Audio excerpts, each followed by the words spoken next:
So good afternoon, after all. It's always difficult to be the last one before lunch, okay? Especially if it's just to replace somebody. I try to do my best. So we speak today about the relationship between Higgs boson and the neutron-electron masses, and also about strong nuclear interaction explanation. So two topics for this session. First of all, what is a nucleon? Where is it coming from? And which relationship it has with the Higgs boson and endowing particles with mass? Because everybody says, okay, nucleon is there, but where is it coming from, actually? So, and second point, which is related, actually, how does the strong nuclear interaction work, especially in the frame of the LENR, of course? So you will see on my poster presentation, I have a poster presentation this afternoon, poster number 23, the display of the decay process of the Higgs boson through bottom, charm, and strange quarks till the neutron mass made out of gluons. I base my calculation on one standard of measure, which is the electron mass. This is on purpose, actually. And why? Because the gluons constituting the neutron mass are, according to my theory, of course, a condensation, compressed, modified electrons, which will retrieve their former mass of one electron once expelled by the nucleon by the weak force. Here on the dot, red dot, you can see a summary of the Higgs boson mass, which is explained on the poster. You see that one of these mass is in brackets because these two masses of 1,800 particles are expressed in turn. So the electron, the Higgs boson mass is that one, which is 126 GeV. But as the neutron mass is embedded into the Higgs boson mass, it has to be deducted. And if you deduct the neutron mass to that mass, primitive mass, you get the mass of 125 GeV of the Higgs boson. Here is a summary of the Higgs boson and neutron mass. You see here what I just told you, the Higgs boson mass, and above the electron masses. And this is the neutron mass, the whole is a neutron mass. One noticed that these figures here represent a geometrical series. I will show you in the next slide why.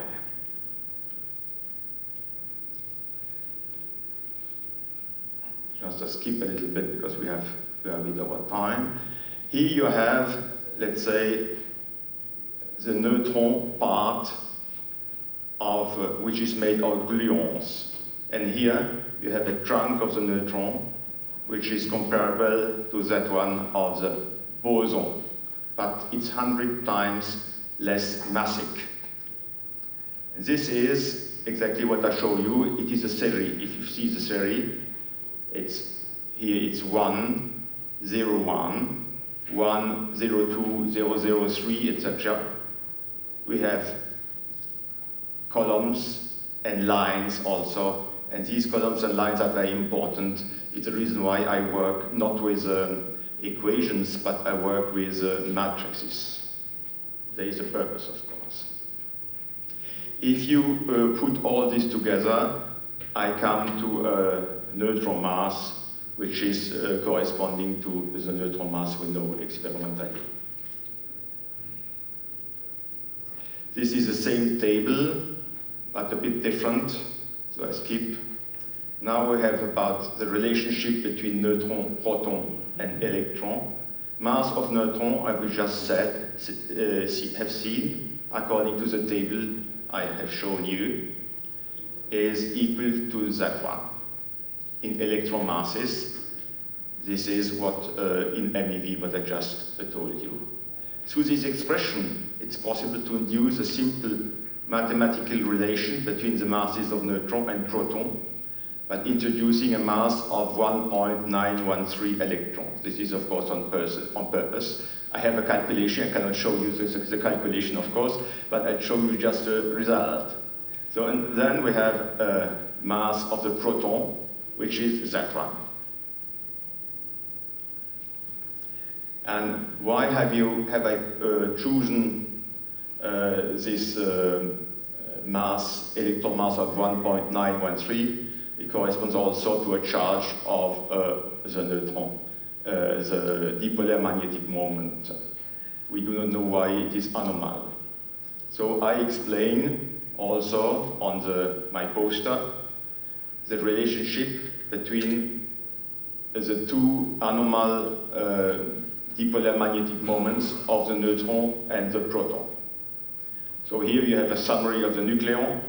You see the masses, and you see also the relationship with the dipolar magnetic moments.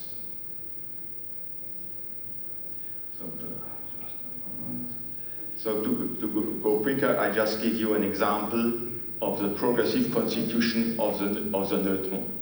First of all, concerning the mass. You have here the mass of 100, which is one of the 18 mass of 100 constituting the neutron.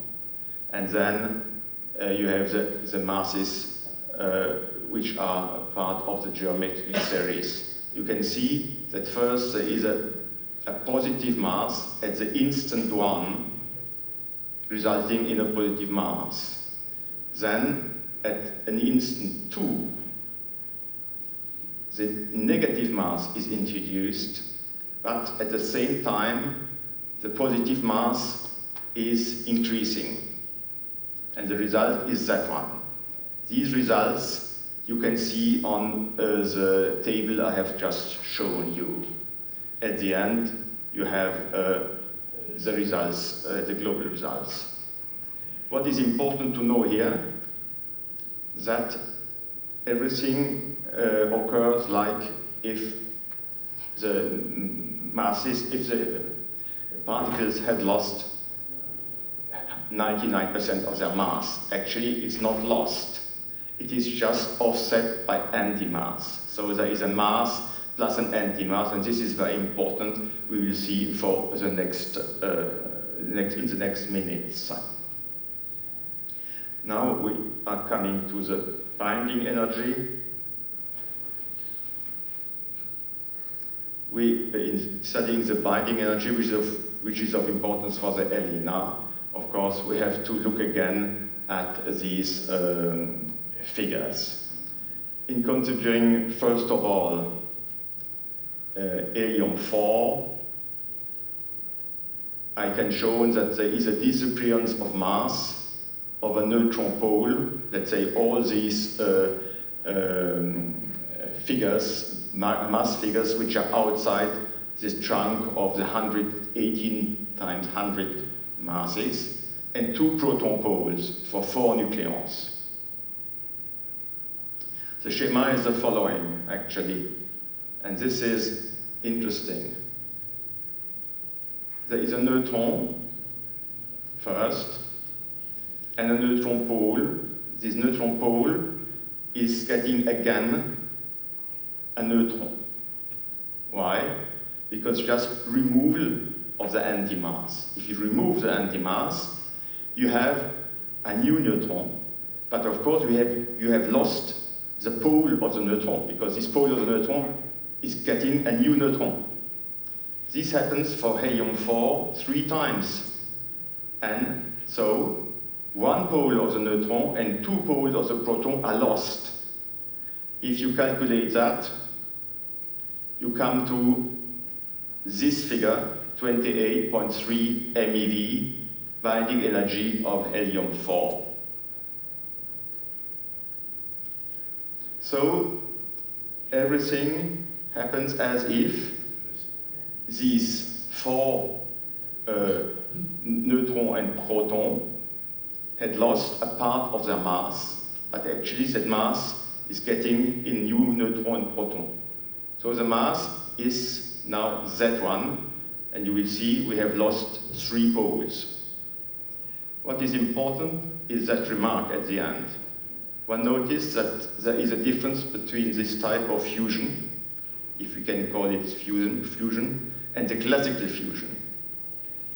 In the classical type of fusion, these poles of neutron and proton have to disappear. They have to be removed in order to let place for other neutrons or protons.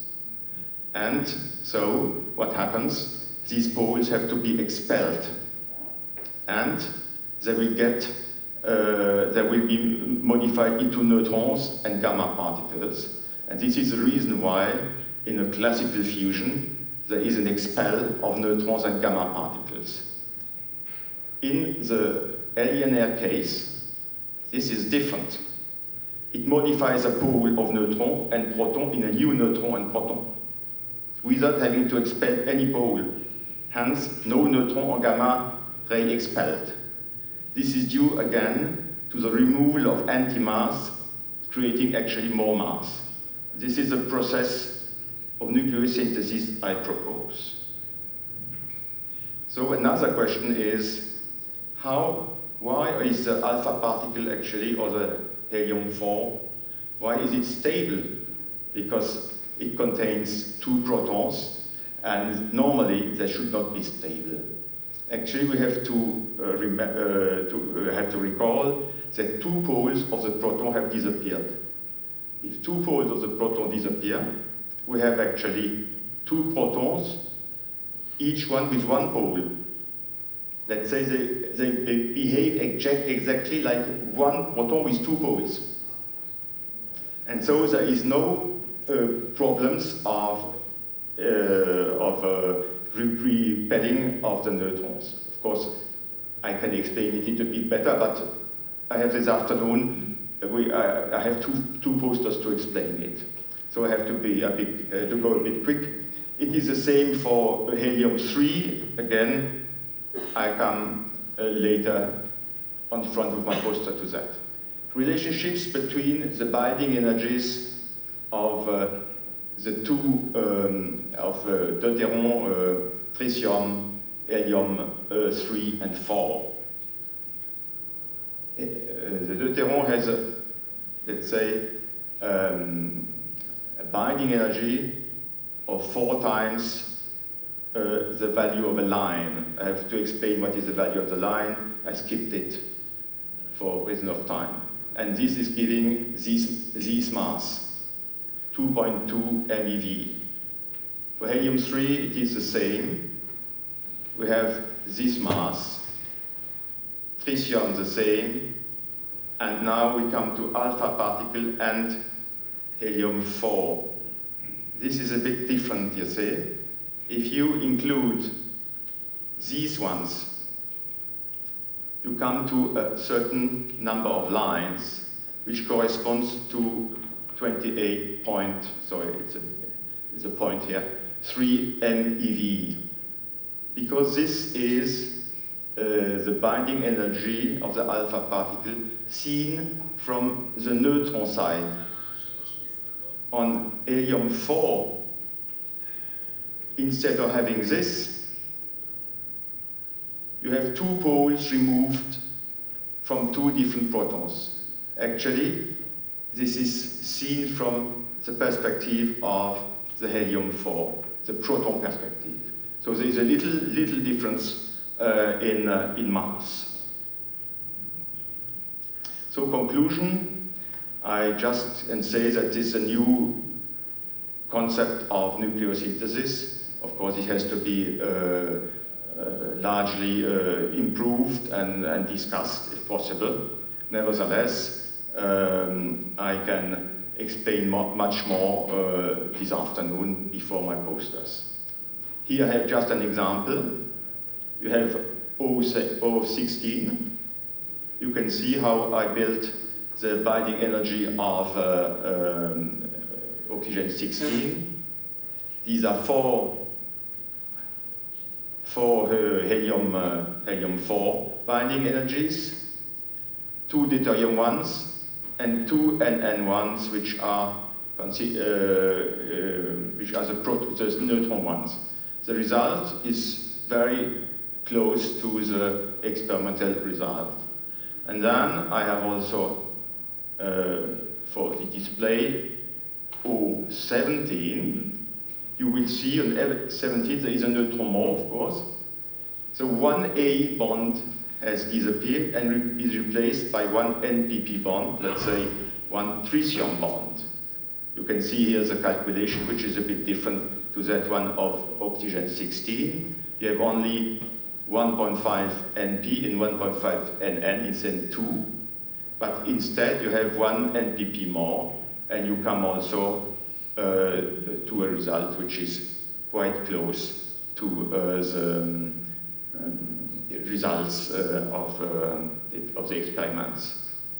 So I have now a poster, and I'm ending here. I have now a poster number 33. I was granted in the last minutes. So thank you for the organizer to giving me the possibility to show it. It's actually a nucleosynthesis of oxygen 16, neon, argon, etc., etc., and also argon plus argon resulting in krypton. Xenon is in preparation. It's still at home on my desk. So I end here. I hope I will not take too much of your time. I thank you for everything, and I wish you 1 o'clock. Yeah,